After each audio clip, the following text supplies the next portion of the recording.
प्रिय छात्रों, मैं सर्वेश कुमार। आप सब लोग ठीक होंगे और यूपी बोर्ड परीक्षा 2024 की तैयारी अच्छे से कर रहे होंगे। और जो सेट है बिल्कुल न्यू, और इसमें जो क्वेश्चन हमने जो आउट ऑफ सिलेबस से हैं उनको नहीं लिया है। जो यूपी बोर्ड 2024 में आपके आएंगे और संभावित प्रश्न है जो यूपी बोर्ड सिलेबस में है वही लेके चल रहा हूँ। बाकी सिलेबस मैंने नहीं लिया है। पुराने वीडियो को ना देखें कि जैसे कुछ लोगों के पुराने वीडियो पूरे पूरे सेट हैं तो उसमें आप चक्कर खा जाओगे जी। मैंने नए वीडियो बनाए हैं अप टू डेट, तो नए सिलेबस पर हैं, तो इसको देखिए। बहुत कम समय में हल हो रहे हैं और मैं आज सिद्ध कर रहा हूं। सिद्ध कीजिए कि √2 एक परमेय संख्या नहीं है। तो प्रिय छात्रों, अब पहले आप सिद्ध करते थे कि सिद्ध कीजिए √2 एक अपरमेय संख्या है, √3 एक अपरमेय संख्या। आज आप सिद्ध करेंगे कि √2 एक परमेय संख्या नहीं है, वही चीज लिखना पड़ेगा। तो इसका मतलब है कि वो अपरमेय ही सिद्ध करवा रहा है। तो लिखोगे माना √2 एक परमेय संख्या है। ठीक है, तो आपने माना है कि भैया √2 एक परमेय संख्या है।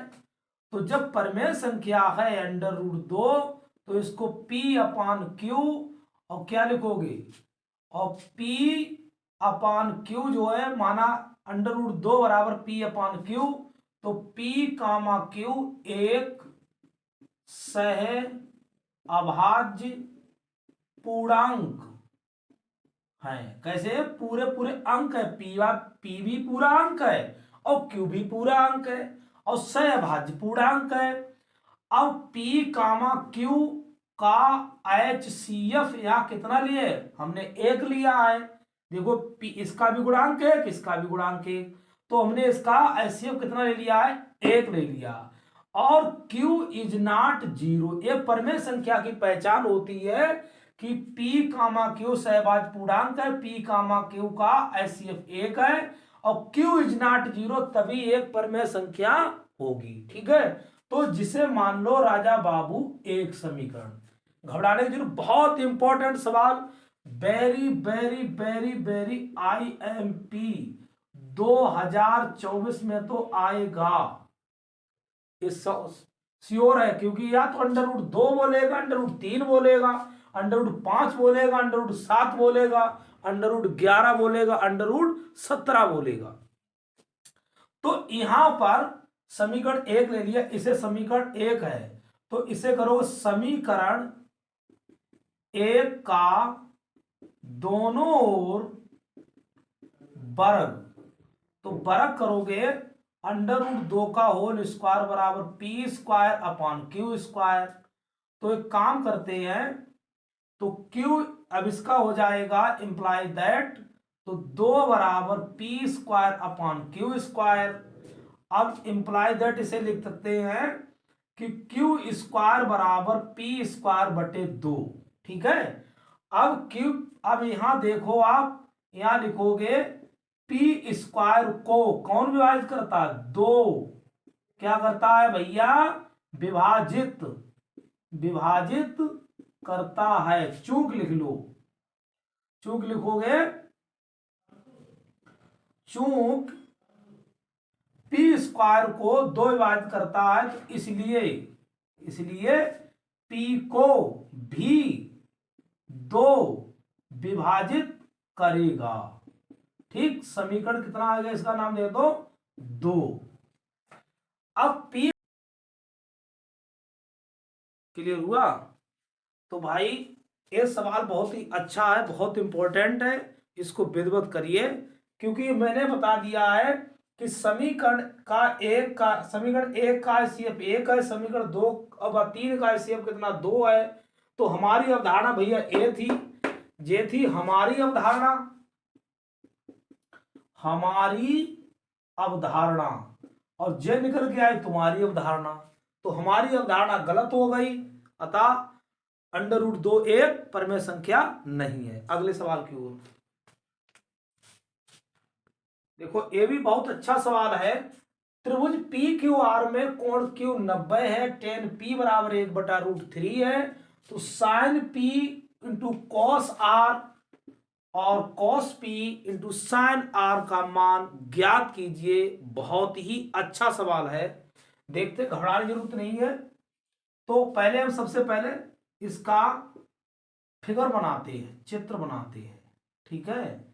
तो उसने साफ साफ कह दिया त्रिभुज पी क्यू आर कोण क्यों कितना है 90, तो पी क्यू आर अब जो हो गया आपका 90 डिग्री का, और 90 के सामने हमेशा लंब होता है, और पी के सामने 90 के सामने हमेशा कर्ण होता, सॉरी क्या होता है, कर्ण, और थीटा के सामने हमेशा लंब होता है, ठीक है बेटा।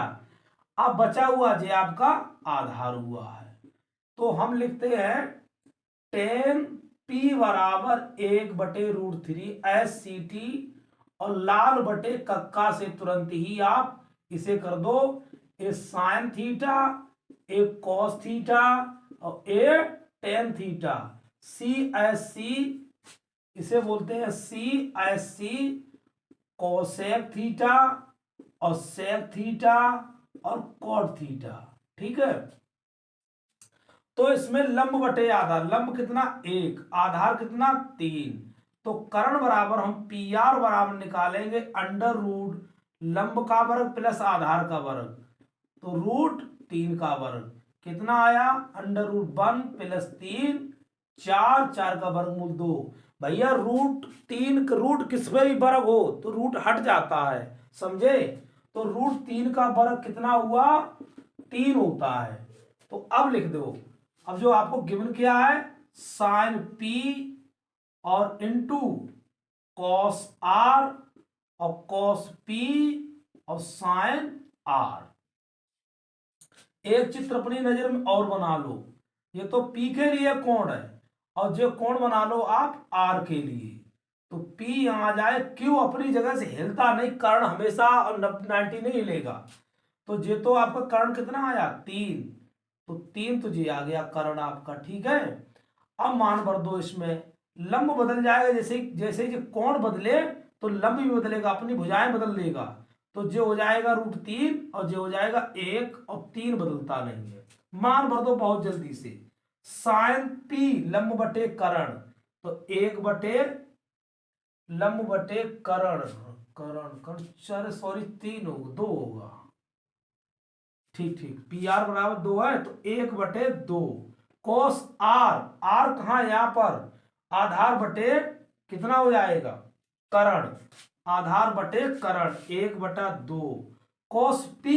अब कोस पी उसने फिर पूछ लिया, तो जब कोण पी का है तो इसका मान, तो आधार बटे कर्ण, साइन आर, आर इसमें लंब बटे कर्ण, अंडर रूट 3/2, तो 1/4 2 दूनी और 3/4, तो कितना मेरे राजा बाबू हो गया 4/4 बराबर 1, यही आपका राइट आंसर है। अगले सवाल की ओर कोई डाउट हो अब तो हमको पूछ लो कमेंट लेके, अगले सवाल की ओर चलते हैं।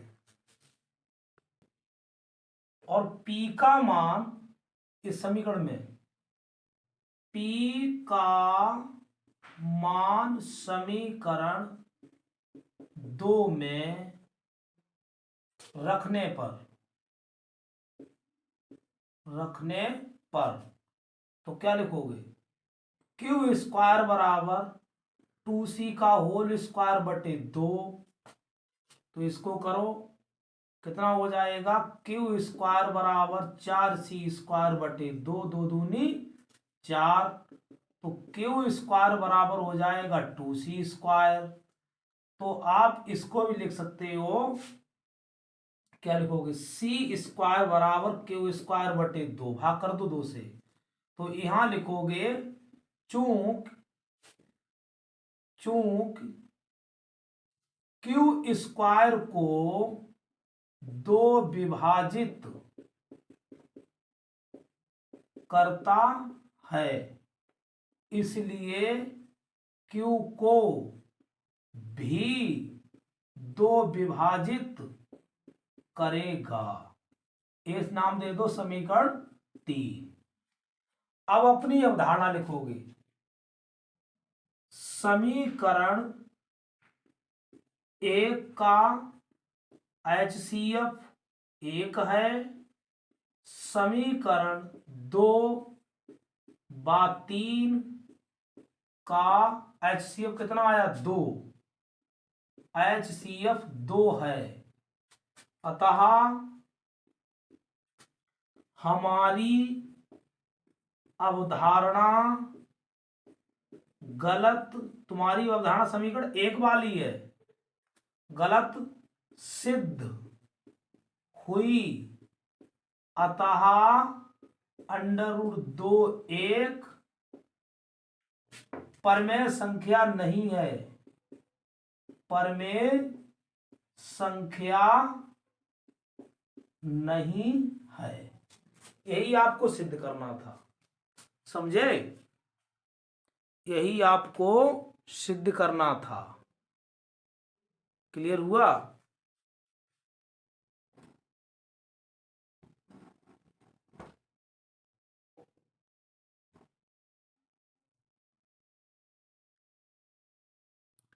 अब देख लो भाई, ठीक है?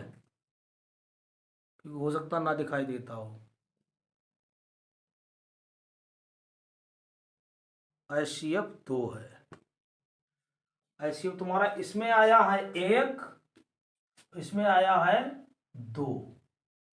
√2 का परमेय संख्या नहीं है, ठीक? तो सवाल अच्छा है, थोड़ा देख लीजिए। इसने पूछा है द्विघात समीकरण 4x² + 3x + 5 = 0 के मूल ज्ञात कीजिए। तो मूल सबसे पहले हम देख लें, मूल चेक करें। प्रकृति पूछी इसने, मूलों की प्रकृति पूछ रहा है। मूलों की प्रकृति कैसी है, मूलों की प्रकृति ज्ञात कीजिए। स्पष्ट नहीं किया था। तो देखो भैया, हम द्विघात समीकरण का व्यापक रूप क्या होता है? व्यापक देखो, तो व्यापक होता है ax² + bx + c = 0। a के सामने राजा बाबू 4, b के सामने राजा बाबू 3 और c के सामने राजा बाबू 5। ठीक, अब लगाएंगे d = b² - 4ac। तो d बराबर b का मान 3 का होल स्क्वायर माइनस के 4, a का मान 4, c का मान 5। तो 9 4 चौक 16, 16 पंजे 80। तो 10 में थे 9 गए 1, और यहाँ कितने बचे? यहाँ बचे 7, 71। तो काय -71, d बराबर -71।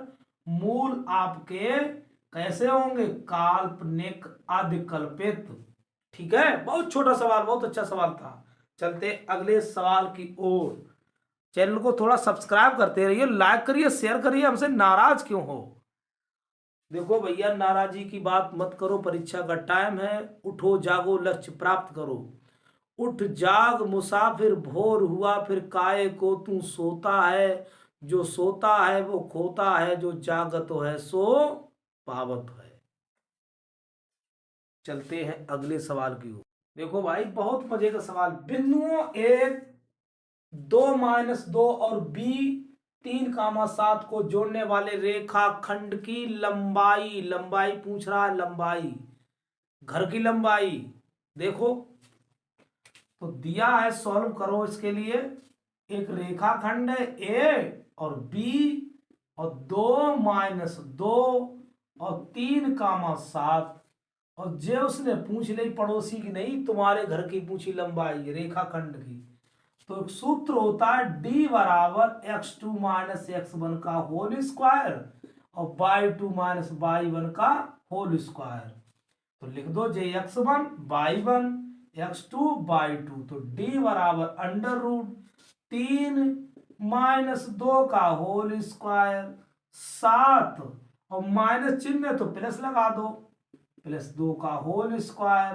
तो √1 का होल स्क्वायर और 9 का होल स्क्वायर। तो √1 9 का वर्ग जानते ही हो, पढ़े लिखे हो, 9 ने 81, कितना हो गया √82 इकाई। बस यही आंसर है 2 नंबर में, और क्या लोगे आप, कहते नहीं हो। चलते हैं अगले सवाल की ओर। देखो भाई सवाल क्या है, तो बहुत ही अच्छा सवाल है, 2 ही नंबर, ज्यादा नहीं है, मगर भैया मेरा ध्यान रखना, सावधानी हटी दुर्घटना घटी, पर इससे सावधानी ना हटे। ये बहुत मजीले सवाल हैं, ठीक है। तो देखते हैं, वर्ग अंतराल दे दिया उसने, और इसको मध्यमान और इसको बारंबारता एफ आई। सूत्र होता बेटा एफ आई इंटू एक्स आई, ठीक। सबसे पहले मध्यमान निकालो, तो मध्यमान इसको जोड़ो, 17 और 10 35, 35 के आगे कितने हो जाएंगे, तो 17.5, 10 35, 35 का 17.5, 17 दूनी 14, 14 35। उसके बाद में जोड़ो, सब 15 जोड़ते, अंतर कितना 15 का, तो इसमें 15 जोड़ो, कितना आ जाएगा 47.5, सॉरी नहीं नहीं नहीं नहीं, देखो इसका हुआ 65, और 65 के आगे करो 2, तो 2 दूनी 2 तिया 6, और बचे कितना 2 तिया 6, 2 दूनी 4, 32.5, 32.5, फिर आ जाएगा 47.5, फिर आ जाएगा 65.5, फिर आएगा 77.5, और फिर आएगा 92.5। इनकी गुणा करवा दो, 17 दूनी 34, 34 और 35 आ जाएगा, 00 तिपच 15, और 3 दूनी 6, 7, 3 तिया 9, 97.5। फिर इनकी गुणा करते रहना, इसकी इसमें पहुंच जाएगी, इसमें इसमें हो गई, इसकी इसमें हो गई, तो 332.5, इसकी आएगी 300, आप चेक कर लेना 375, फिर इसकी आएगी 465, इसकी आएगी 555। इनको जोड़ लेना सबके, क्योंकि थोड़ा लंबा वीडियो हो जाएगा। इसका आएगा 1860, इसका आएगा 30। अब मेरे राजा बाबू इसे हम बोलते हैं क्या, sigma F I x I, sigma x I, sigma F I. तो सूत्र होता है मेरे राजा बाबू, एक्स बार बराबर सिग्मा एफ आई एक्स आई बटे सिग्मा एफ आई। तो 1860 और बटे 30, कितना 18, 3 दूनी 6, एक्स बराबर, एक्स समांतर एक्स बार बराबर आपका आया 62। क्लियर हुआ, क्योंकि घबराने, इनको जोड़ के आधा करते, इनको जोड़ के आधा करते चले जाओ, इनको 55 और 40 को जोड़ के आधा कर दो, फिर उसके बाद वो क्या, इसकी इसमें गुणा करवा दो, 35 इसकी इसमें गुणा दो, इसमें इसकी गुणा करवा दो, इसमें इसकी, फिर सबको लो जोड़, इनको लो जोड़, बड़े हो गए जे, भाग कर दो छोटों से। ठीक है, अगले सवाल की ओर, 2 नंबर और क्या लोगे, आगे चलते हैं। इस सवाल में उसने क्या है किया, समीकरण x प्लस 2y माइनस 4 बराबर 0 और 2x प्लस के 4y माइनस के 12 बराबर 0। उसने एक बात की, 2 रेल पटरियों को निरूपित करते हैं क्या, तो इसे इसे विधि से, ज्यामिति विधि से इसे लिखना चाहिए था, ज्यामिति विधि से हल कीजिए। जे आपके सिलेबस में ज्यामिति विधि नहीं है, इसलिए कोई बात नहीं, इसे दिखाना है। अब जो सवाल आ गया 4 अंक का है, तो इसमें अब हमको क्या कंडीशन मालूम होनी चाहिए। देखो हम समीकरण के लिए 2 रेखाओं के व्यापक समीकरण, 2 चरों वाले रैखिक समीकरण का व्यापक रूप देखो क्या होता है, a1 x प्लस के b1 y प्लस के c1 बराबर 0, a2 x प्लस के b2 y प्लस c2 बराबर 0। जब रेखाएं एक अद्वितीय होगा, प्रतिच्छेदी होंगी, तो सूत्र होता a1 बटे a2 इज नॉट b1 बटे b2। तो रेखाएं कैसी होंगी, प्रतिच्छेदी होंगी, रेखाएं कैसी होंगी, प्रतिच्छेदी होंगी। अब यदि अगली कंडीशन है a1 बटे a2 और b1 बटे b2 c1 बटे c2, तो जो रेखाएं यहां लिख दें, रेखाएं प्रतिच्छेदी कैसी होंगी, प्रतिच्छेदी। और जे हो जाए कैसी है, संपाती। रेखाएं कैसी होंगी, रेखाएं भैया संपाती, एक ही रेखा पर होंगी दोनों रेखाएं, क्या होंगी, एक ही रेखा पर। और मेरे राजा बाबू तीसरा देखिए, A1 बटे A2 B1 बटे B2 इज नॉट C1 बटे C2। तो रेखाएं होंगी समांतर, यही रेल की पटरी बनाएंगी, समांतर रेखाएं कैसी होंगी, समांतर रेखाएं होंगी, रेल की पटरी यही निरूपित करेंगी। देख लीजिए, तो यहां दिया है x प्लस 2y माइनस के 4 बराबर 0, 2x प्लस के 4y माइनस के 12 बराबर 0, समीकरण 1 समीकरण 2।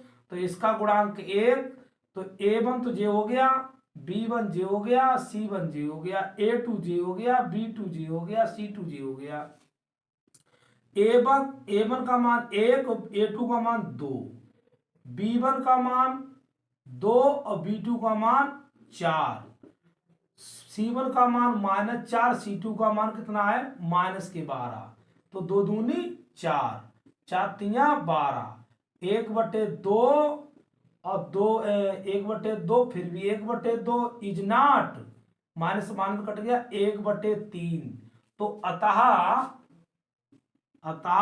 यह रेखाएं समांतर हैं जो रेल की पटरियों, क्या, रेल की पटरियों को निरूपित करती हैं। बस यही कहानी थी, कोई घबराने की जरूरत नहीं। जो आपके पहले ओल्ड सिलेबस था उसमें ज्यामिति विधि थी, आउट हो गई है, इसलिए केवल इतना ही आप करना पर्याप्त है। सारी चीजें बेटा दिखा देंगे, रेखा प्रतिच्छेदी, एक दूसरे को काट रही हैं, एक दूसरे पर चढ़ी हुई हैं, और ये बिल्कुल समांतर जा रही, इनके बीच की दूरी फिक्स होती है। क्लियर हुआ? अगली ओर चल रहे सवाल की ओर। देखो, दो व्यक्तियों की आय का अनुपात 9:7 है तथा उनके खर्चों का अनुपात 4:3 है। इनमें से प्रत्येक व्यक्ति की प्रति माह 2,000 रुपए बचा लेता है, उसकी मासिक आय ज्ञात क्या होगी। माना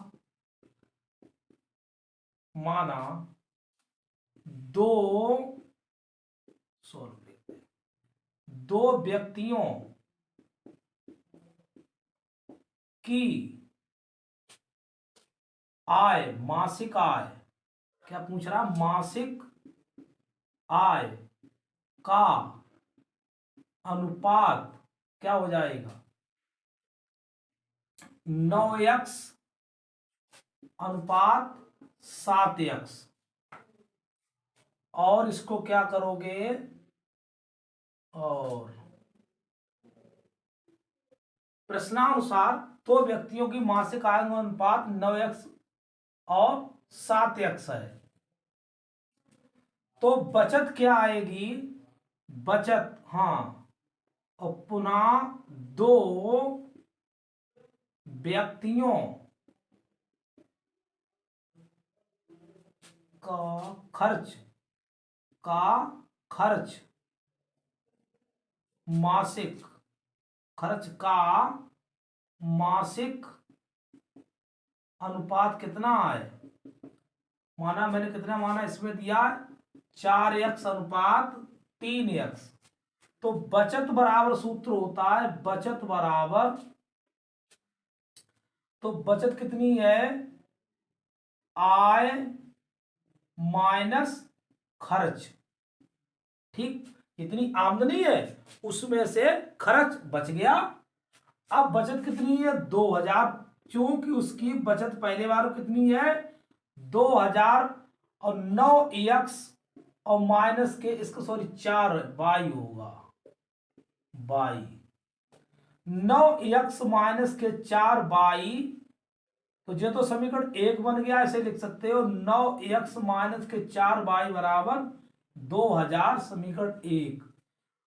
इसीलिए पुनः दूसरी बार में पहले व्यक्ति को इतना आय आमदनी है, इतना खर्च है, 9x तो आय है और खर्च कितना करता है 4y, तो बचत कितनी हो गई 2000 बचा लेता फिर भी। क्लियर हुआ। इसी प्रकार 9x तो उसकी 7x तो आमदनी है और खर्चा कितना होया 3y, कितना बचा लिया इसने 2000। फिर इसी प्रकार तो इसमें ऐसे लिखोगे 7x माइनस 3y बराबर 2000। ठीक है, तो imply that 7x minus 3y बराबर 2000, समीकरण 2। इन्हें क्या करोगे घटाने पर, क्या करोगे 7x था, सॉरी 7x, इन्हें घटाने पर क्या करोगे घटाने पर कुछ कट रहा है तो माइनस, ये कैंसिल हो रहे हैं, 9 में 7 गए माइनस प्लस माइनस, तो 9 में 7 गए 2x, 4 में से 3 गया कितना बच गया 4 में से 3 गया माइनस के y बराबर 0, तो y माइनस के y बराबर माइनस के 2x, तो y बराबर कितना हो गया 2x। अच्छा, तो y बराबर 2x हो गया है। अब y का मान रख दो, y का मान समीकरण 1 में रख दो भैया, तो 9x माइनस के 4 और y का मान कितना 2x बराबर 2000, तो 9x 4 दूनी 8x बराबर 2000, तो x बराबर कितना आ गया 2000 आया है। तो उसकी मासिक आय ज्ञात कीजिए, तो मासिक आय x रुपए उसकी हो गई है 2000 रुपए।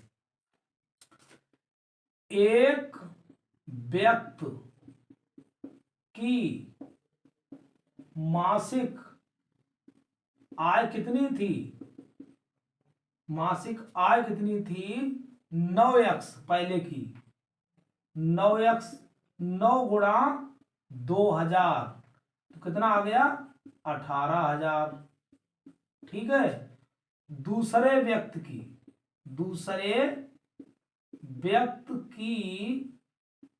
मासिक आय क्या मानी थी आपने 7x, तो कितना हो जाएगा 7 गुणा 2000 14,000 रुपए। ठीक है, 14,000 रुपए। तो दोनों की, एक की आएगी 18,000 रुपए और दूसरे कितनी आएगी 14,000 रुपए। ठीक है, सबसे पहले फिर साधारण समझ लो, माना दो व्यक्तियों की मासिक आय 9x और अनुपात 7x, दूसरे इसका खर्च कितना 4/3। अब बचत बराबर सूत्र होता है, इसे याद करो, बचत तभी तो करोगे जितनी आमदनी और उसमें से खर्चा हो जाए तभी तो बचेगा। तो 2000 रुपए, सॉरी 2000 है, 9x माइनस के 4y, 9x माइनस के 4y बराबर 2000, समीकरण 1 मान लिया। ये तो पहले व्यक्ति को हो गया। इसी प्रकार दूसरे व्यक्ति के लिए, तो दूसरे व्यक्ति का खर्चा क्या है, आमदनी कितनी है 7x, खर्चा कितना है 3y, कितना बचत होती 2000, तो 7x माइनस 3y बराबर 2000। अब हमने ये समीकरण ले ली, 9x में से हमने अब घटाने में लिख दिया समीकरण 1, हमने लिख दिया समीकरण 1 माइनस समीकरण 2, तो घटाने पर 2x और माइनस के y बराबर 0, तो y बराबर 2x आ गया। y का मान समीकरण हमने इसमें रख दिया, तो देखो 9x और 4 दूनी 8x, 9 में से 1x, 9 में से 8 गए 1x, x बराबर 2000। अब 2000 पहले व्यक्ति की आमदनी कितनी थी 9x, तो 9 दूनी 18,000, दूसरे व्यक्ति की आमदनी कितनी थी मासिक आय कितना था 7x, तो 7 दूनी 14,000, दोनों को निकाल दिया। चलते अगले सवाल की ओर। देखो भाई, ये भी बहुत बड़ा इंपॉर्टेंट सवाल है, बहुत अच्छा सवाल है। इसमें देखते हैं, सिद्ध कीजिए कि बिंदु 3,2 माइनस 2, माइनस 3 और 2,3 एक समकोण त्रिभुज के शीर्ष है। समकोण त्रिभुज कब बताओगे? समकोण त्रिभुज के शीर्ष हैं, इसकी कंडीशन होती है। इसको भी डाल लो भैया 2024 के लिए। ये बहुत खतरनाक सवाल है आपके लिए और बहुत अच्छा है, फिर बहुत सरल है। खतरनाक उतना ही अच्छा होता। देखो सबसे पहले हम एक चित्र बना लेंगे अपना, तो इसमें हम 3 ए नाम दे दो इसके लिए, ए बी सी। नाराज मत हो जाओ। 3 कामा 2 माइनस 2 कामा माइनस 3 और 2 कामा 3। ठीक, तो सबसे पहले भी डी बराबर सूत्र निकलवा चुके Raja Babu, x2 minus x1 का होल स्क्वायर और y2 माइनस y1 का होल स्क्वायर। ठीक है, तो बेटा देखिए, तो सबसे पहले हम ए बी निकालते हैं। क्या निकालते हैं? A B. और तुमको ट्रिक बताए, जहां से शुरू करो उसे 1 1 इंड होता हो वहां 2 2 मानो। तो देखो जहां से शुरू तो उसे x1 y1 x2 y2, तो अंडर रूट लगा लो माइनस के 2 और माइनस के 3 का होल स्क्वायर और माइनस के 3 और माइनस के 2 का होल स्क्वायर। तो कितना लिखोगे? अंडर रूट, तो 3 2 माइनस के 5 का होल स्क्वायर माइनस के 5 का होल स्क्वायर, अंडर रूट 25 25। तो कितना हो गया? तो जो हो गया अंडर रूट 50। अंडर रूट 50 को 2 रूट 5 25 5 रूट, तो आ जाएगा 5 रूट 2 इकाई। ठीक, अब हम निकालेंगे बीसी। ठीक है मेरे राजा बाबू, बीसी। तो बीसी बराबर निकालेंगे अंडर रूट, जहां शुरू करो तो माइनस के, यानी 2 माइनस करोगे तो प्लस 2 आ जाएगा का होल स्क्वायर और 3 माइनस प्लस 3 का होल स्क्वायर। तो अंडर रूट कितना हो गया? 4 का होल स्क्वायर और जो हो गया 3 3 6 का होल स्क्वायर।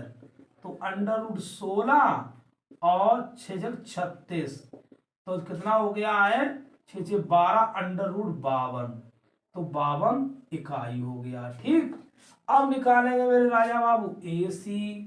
तो अंडर रूट जहां शुरू करो मैंने कहा उसे 1 1, इसे 2 2 मानो। तो 2 माइनस 3 का होल स्क्वायर, तो 2 माइनस 3 का होल स्क्वायर प्लस, अब 3 माइनस 2 का होल स्क्वायर, तो क्या बच गया? 1 का whole square under root minus 1 का होल स्क्वायर और 1 का whole square, under root 1 plus 1 under root 2। अब समकोण त्रिभुज की हम पहचान बता दें, क्योंकि सबसे बड़ी भुजा ढूंढो, तो बीसी सबसे बड़ी भुजा हमें यही मिल रही है कि जो तो 50 आई और जो 52 आई, जो 2 आई। तो रूट लिखोगे समकोण त्रिभुज की, पाइथागोरस प्रमेय लगाते हैं, पाइथागोरस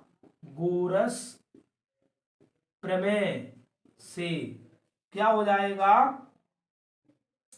तो अंडर रूट 52 का होल स्क्वायर बराबर अंडर रूट 50 का होल स्क्वायर प्लस के अंडर रूट 2 का होल स्क्वायर। तो 50 बराबर 52, 52 बराबर 50 प्लस 2, तो क्या हो जाएगा? 52 बराबर 52।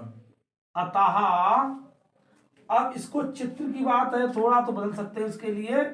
अतः त्रिभुज ए बी सी एक समकोण क्या है? त्रिभुज है। बस एक बात होती है इसकी है, समझ पाए? कोई चित्र से मतलब नहीं। अब कोण बदल भी सकता है कि जो सबसे बड़ी भुजा मिल जाए वही आपका समकोण त्रिभुज है। ठीक है, बड़ी भुजा का वर्ग बराबर 2 भुजाओं के वर्ग के योग के बराबर आ जाए आपकी, सबसे कंडीशन ए बात है। ठीक, देखो भाई चुटकियों वाला सवाल, बहुत मस्त सवाल। ये सवाल इसमें आपको एक समरूप त्रिभुज से जरूर मिलेगा सवाल, और बहुत अच्छा सवाल है। ताली बजा के इसको करिए, चुटकी बजा के से करिए। देखिए प्रश्न में ही उत्तर फंसा हुआ है इसमें। तो देखिए हम चित्र दिया है, सिद्ध क्या करना है, दिया आपके लिए क्या दिया है, आप ऐसे लिख रहे हैं ना, ओ ए इंटू ओ बी और ओ सी इंटू ओ डी, और प्रूफ क्या करना है हमको, सिद्ध करना है मेरे भाई, कोण ए बराबर कोण सी, कोण बी बराबर कोण डी। चित्र देखो, तो इसमें एक कहानी है, क्योंकि भुजाएं आप ले लो, त्रिभुज ऐसे छोटा, एक काम करो इस टाइप से आप इसको काट लो भाई, इसे ओ यही रखो और इसे कर लो ए डी, और इसको क्या करोगे ओ फिर बनाओ एक त्रिभुज बड़ा वाला, और इस टाइप से ओ और बी सी।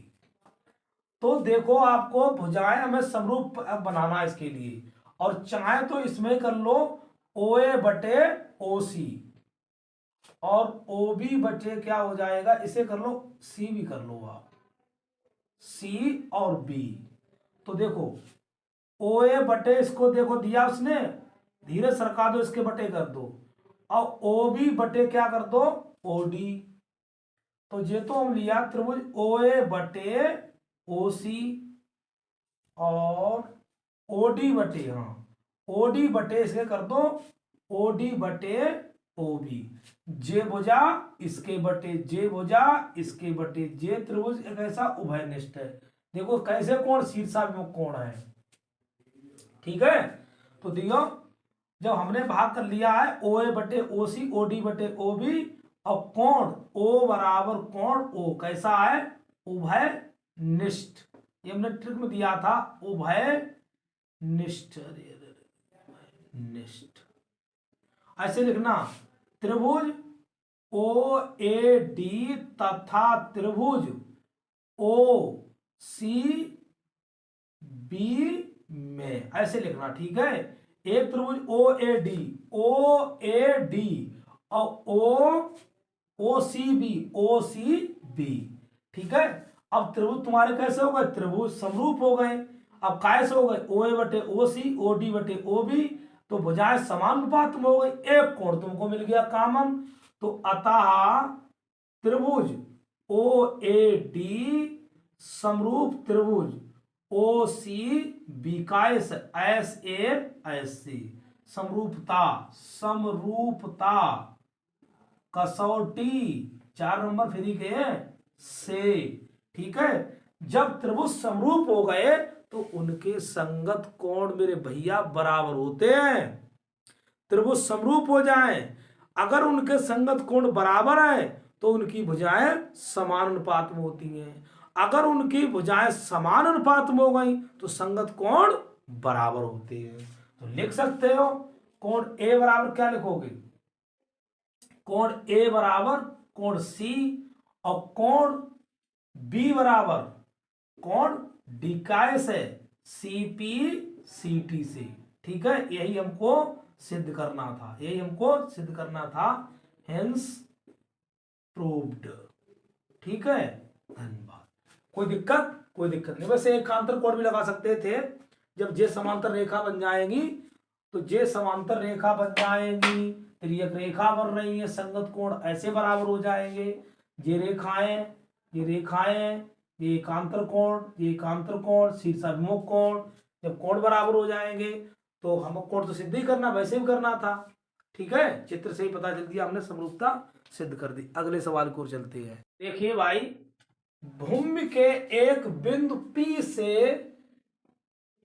एक 10 मीटर ऊंचे भवन के शिखर का उन्नयन कोण 30 डिग्री है। भवन के शिखर पर एक ध्वज के शिखर का बिंदु P से उन्नयन कोण 45 डिग्री है। कितने डिग्री है, 45 डिग्री है। तो ध्वजदंड की लंबाई बिंदु P की भवन से दूरी ज्ञात कीजिए। तो राजा बाबू तुम्हारा एक मकान है, ठीक है। तो मकान है, तो भूमि के एक बिंदु P से 10 मीटर ऊंचा भवन नहीं बना पाया, 10 मीटर बनाया तुमने, कितना, 10 मीटर, थोड़ा नीचे और कर लो, 10 मीटर, ठीक, ऊंचा ये भवन है। और यहां पर कोई भैया तुम्हारा बिंदु P है, ठीक है। 10 मीटर ऊंचे भवन के शिखर, तो शिखर जो हो गया भवन का शिखर, शिखर जानते हो, छत, छत पे बैठो जाके, तो उसको मिलाओ तो इसका कोण कितना बन जाता है, जे आपकी। अब उसने का उन्नयन कोण पूछा है तो नीचे से ऊपर देख रहा है ऐसे करके, ठीक है, तो उन्नयन कोण कितना बन गया इसका, 30 डिग्री। अब क्या करता है, 30 डिग्री का भवन के शिखर पर एक ध्वज लगा दिया, तुमने एक झंडा गाड़ दो हो जाएगी, ठीक है, क्या गाड़ दिया, झंडा। अब झंडा गाड़ा है तो फिर कहता पी से कोण कितना बन गया भैया, 45 डिग्री, कितना बन गया, 45 डिग्री। तो बिंदु पी की भवन से यहां, तो ध्वज दंड की लंबाई, तो माना ध्वज दंड की लंबाई लिख दो, एच मीटर है, माना ध्वज दंड की लंबाई बराबर एच मीटर, और इसे नाम दे दो पी क्यू आर एस, ठीक। तो अब टोटल कितनी हो जाएगी, कुल जो लंबाई हो जाएगी मकान सहित, तो जो हो जाएगी एच प्लस 10, ठीक है, यहां से टोटल लंबाई हो जाएगी। तो लिख दोगे इसका आपको मिला है आर एस बराबर आपको मिली है एच मीटर, ठीक है, और क्यू आर बराबर आपका है 10 मीटर, और क्यू एस बराबर कितना है, एच प्लस 10 मीटर, और इसको मान लो ये दूरी जो है वो एक्स मीटर है, कितनी है, एक्स मीटर है, तो पी क्यू बराबर आपका एक्स मीटर है, बिंदु पी से क्यू तक की दूरी एक्स मीटर है। अब लिख दो समकोण, समकोण त्रिभुज पी क्यू आर में, पी क्यू आर में, तो आर में क्यू आर बटे P Q tan theta imply that, तो इसे लिख दो 10 बटे एक्स बराबर टेन थीटा का मान 30 डिग्री, इंप्लाई दैट 10 बटे एक्स बराबर 1/√3, कैची गुणा करवा दो, इंप्लाई दैट, ठीक है, तो एक्स बराबर कैची गुणा करोगे 10√3, समीकरण 1 दे दो यहां पर, ठीक। अब पुनः लोगे समकोण त्रिभुज, क्या ले लोगे, त्रिभुज लोगे पी क्यू एस में, P Q S, P Q S पहले लिया था पी क्यू आर यहां तक, तो अब कितना हो गया, तब लिखोगे क्यू एस बटे पी क्यू बराबर टेन थीटा, तो क्यू एस कितना आपका है एच प्लस 10 बटे एक्स टेन 45, बहुत सरल सवाल है, एच प्लस 10 बटे एक्स बराबर 10/45 का मान 1, तो लिख सकते हो कैची गुणा करके एक्स बराबर एच प्लस 10, समीकरण 2, ठीक, क्लियर हुआ। अब एक्स का मान जे आ गया, एक्स समीकरण 1 से लिख दो, समीकरण 1 से एक्स का मान समीकरण 2 में रखो भैया, तो रखोगे 10√3 बराबर एच प्लस 10, तो राजा बाबू इधर ले जाओ 10, तो एच बराबर हो जाएगा 10√3 माइनस 10, 10 ले लो कॉमन, तो √3 माइनस 1 मीटर, ये तो आपकी ध्वजदंड की लंबाई आ गई, क्या लिखोगे एच बराबर 10√3 माइनस 1 मीटर। अब उसने दूर एक्स का मान कितना, तो एक्स बराबर तो मिल ही गया आपके लिए कितना, 10√3 मीटर, तो दोनों आपके आंसर मिल गई है। बिंदु पी की भवन से दूरी कितनी हो जाएगी, 10√3 मीटर, और जो आपका झंडा की लंबाई 10√3 माइनस 1, थोड़ा हमने लाइन से लिया, इस ऐसे चलते रहना, ठीक है बेटा। इसमें लिया समकोण, दोबारा त्रिभुज ले लिया मैंने यहां से, फिर हमने समीकरण 1 से एक्स का मान समीकरण 2 में भर दिया, तो यहाँ एच का मान मिल गया, ठीक है। सवाल बहुत अच्छा था, ये भी इंपॉर्टेंट सवाल है, झंडा वाला, पेडिस्टल वाला कुछ भी पूछ सकता है, मंदिर पे भी कुछ लगा सकता है, ठीक है। ये भवन लगाया, और कभी कभी जे मंदिर बोल देगा, क्या बोलेगा, मंदिर पे झंडा लगा देगा, कभी कभी पेडिस्टल पे झंडा लगा देगा, कभी कभी मीनार पे झंडा लगा देगा, ठीक है बेटा। तो अगले सवाल की ओर चलते हैं। ये भी सवाल बहुत अच्छा है, 4 नंबर का है सवाल, ये 4 अंक का है भाई। तो इसने दिया, यदि निम्नलिखित आंकड़ों का माध्यक 525 है तथा बारंबारताओं का योग 100 है, x, y का मान ज्ञात कीजिए। ये सवाल बहुत ही अच्छा है, ठीक है। तो सबसे पहले हम CF बनाएं, क्या बनाएंगे, CF, इसे F बोलते हैं, ठीक है। तो अब इसको 2 के 2 2 और 5 2 7, और 7 और कितने, 7 और प्लस कितने हो जाएंगे, 7 प्लस के x, 7 प्लस के x। अब 7 प्लस के x हो गए, इसमें रखो 7 प्लस के x, और 12 7 19, 19 प्लस x, 19 और 17 9 7 16, 36 प्लस x, और 36 प्लस ये 20 जुड़ जाएंगे 56 प्लस x, फिर हो जाएंगे 56 प्लस x प्लस y, और 56 और 9 9 6 15, तो 65 प्लस x प्लस y, और 7 5 12 72 प्लस x प्लस y, और 72 4 76 प्लस x प्लस y। तो ये तो आपका मान आया है इसका टोटल। अब उसने एक काम किया है कि n बराबर उसने दे दिया, n बराबर दिया है 100। तो इनका जब योग निकल के आएगा तो देखो हम लिखेंगे n बराबर होता है, n बराबर आपका आया 76 प्लस x प्लस y, ठीक है। अब 76 प्लस x प्लस y आया है, तो देखते हैं, तो इनका क्या करोगे, अब n/2 करो, सबसे पहले n/2 कितना हो जाएगा, 50।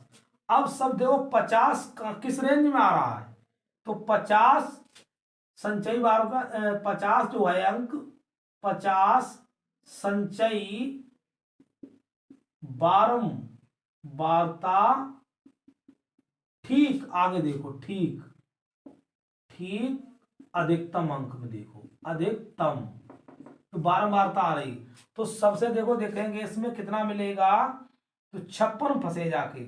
तो अब वैसे भी देखो सबसे ज्यादा बारंबारता किसकी है, एफ की, उसको मान लो आप, ठीक है।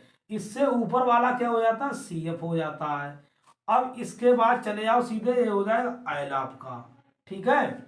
तो आप पर जो हमारा 50 अंक आएगा, तो वो 56 प्लस अंक x में आएगा, ठीक, ज्यादा से देखो, ठीक है।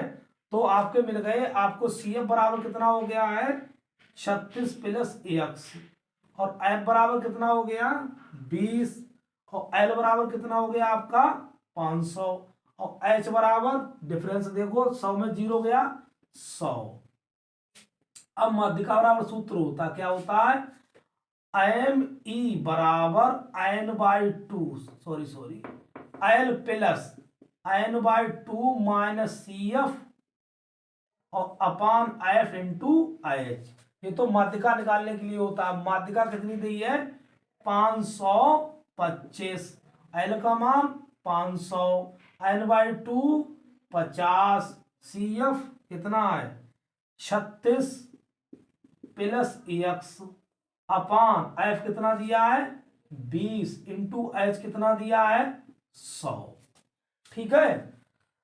अब आप देखो, ये तो इधर ले आओ भाई, 525 माइनस 500 बराबर, तो क्या करोगे 50 सॉरी, तो 50 माइनस 36 माइनस x बटे, और क्या हो जाएगा, तो 100 को काट दो किससे, 20, 20 पंजे 100, तो ये कितने बचे 25 बराबर, तो 10 में तो 6 गए 4, यहां बचे 4, 4 में 3 गए 1, और माइनस x गुणा 5, तो 5 से भाग कर दो भैया, तो 5 से भाग करोगे 25 बटे 5 ले आए, और 14 माइनस x कितना आया 5, तो 14 माइनस x बराबर 5, तो एक काम करो, अब हम इधर ले जाएं तो 14 माइनस 5 इधर आएंगे और एक्स, 14 में तो 5 गए 9 एक्स, तो एक्स का मान कितना आया 9 आया। ठीक है, एक्स का मान तो 9 आ गया। अब यहां देखते हैं अगली, ये बहुत अच्छा सवाल था। तो यहाँ एन बराबर तुम्हारा दिया है 76 प्लस एक्स प्लस वाई, तो एन बराबर 100, 76 प्लस एक्स प्लस वाई, तो कितना 100 में से घटा दो -76 और बराबर एक्स प्लस वाई, 10 में ते 6 गए 4, 9 में 7 गए 2, बराबर एक्स प्लस वाई, समीकरण इसे दे दो 2। अब एक्स का समीकरण इसे 1 दे दो, एक्स का मान समीकरण 1 में 2 में, एक्स का मान समीकरण 2 में रखने पर तो 24 बराबर हो जाएगा 9 प्लस वाई, तो वाई बराबर 24 माइनस 9, 14 में तो 9, तो इसमें एक्स का मान तो हमने समीकरण रख दिया इसमें, या ऐसे लिख दो एक्स का मान समीकरण 2 में रखने पर तो 24 बराबर एक्स का मान 9 प्लस वाई, तो वाई बराबर 24 माइनस 9, तो वाई बराबर 15, तो एक्स बराबर 15, वाई बराबर क्या मान लिया मैंने, वाई बराबर कितना मान आया, नहीं सॉरी, एक्स बराबर आया आपका है 4 9 और वाई बराबर 15, तो यही आपका रिक्वायर्ड आंसर है। ठीक है, तो बहुत अच्छा सवाल था, इसको देख लिए, कोई घबराने की जरूरत नहीं इसमें। ठीक, चलते आगे सवाल की ओर।